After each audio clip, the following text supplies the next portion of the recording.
Hi, it's me, Michelle Sujai, sharing information on how to be safe and secure during these uncertain times.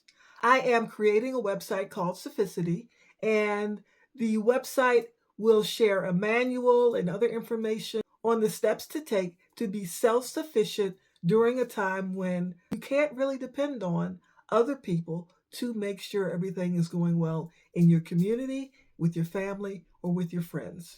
Sufficity, self sufficiency, means you can take care of yourself and your family. You have created a plan and put things in place so you are ready for the future. But during these trying times, are you really ready? What if the cell phones go out and the power goes out?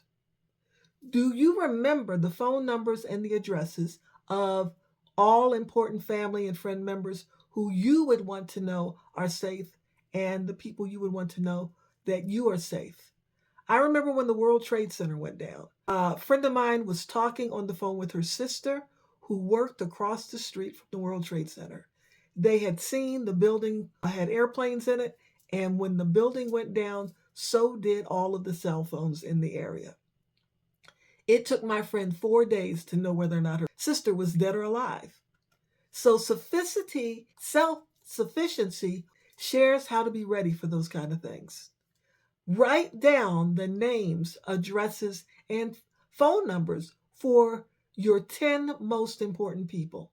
Because, in case of emergency, you need someone who lives close to you, who you can get in contact with, and you can make sure you're keeping each other safe. You want your family, your friends, your children, especially, to be able to contact you at the neighbor's house or wherever. And it is good to have a plan in case of emergencies where you will meet. I lived in Florida during the hurricane season when 5 major hurricanes hit. We went without power for 10 days. I did well because I was prepared. I live 5 miles from the Eaton fires. I evacuated to San Diego and did well because I was prepared. And when COVID hit, I had more than a month's supply of toilet paper and water already in my home. So I thrived. I did well. I did not have any problems. I'm asking you to consider this.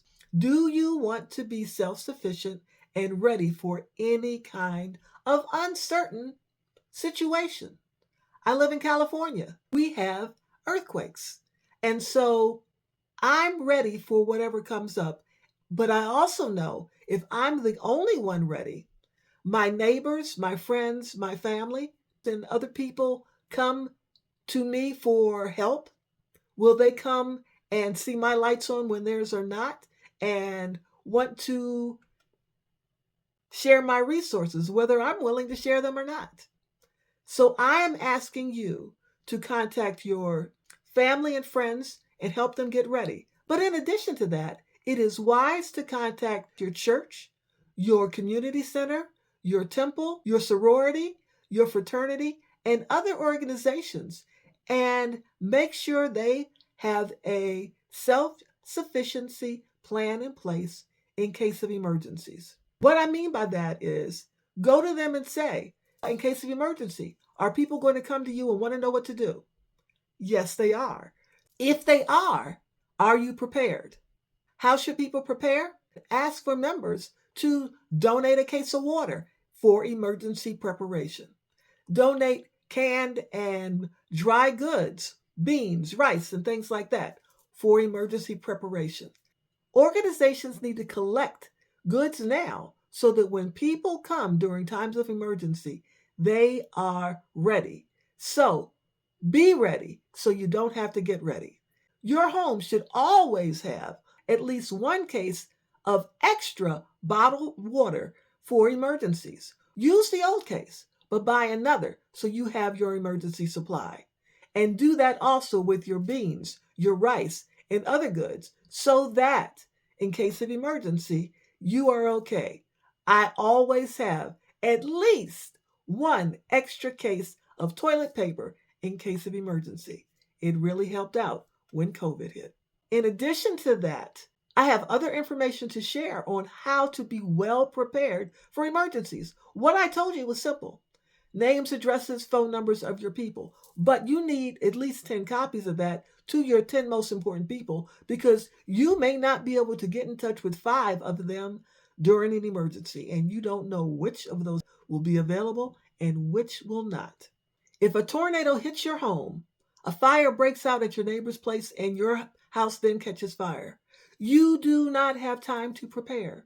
You must have a plan in place so that you know how to act and react, and so does your family. It's time to prepare, and Sufficity Self-sufficiency is one way to do that. I am creating a self-sufficiency manual for people to use to prepare for all emergencies at all times. So this vlog is my first contact for you to understand the necessity of preparing now. If you are ready, you don't have to get ready. If you are ready, you don't have to panic. You know what to do. You have rehearsed it with your family and friends, and you don't only survive, you can actually thrive. And that is my plan. Sufficity Self-sufficiency is a plan to thrive during uncertain times. I am Michelle Sujai with Sufficity.com. I'm building the website now, and I'm creating the manual for your availability, and it should be out before my birthday, April 21st. So let's be ready so we don't have to get ready. By completing the Sufficity Self-sufficiency workbook and manual, you will be ready so you don't have to get ready. So if you support my self-sufficiency efforts through Sufficity, like and share so that others will be ready and will not have to get ready. Wishing you the best.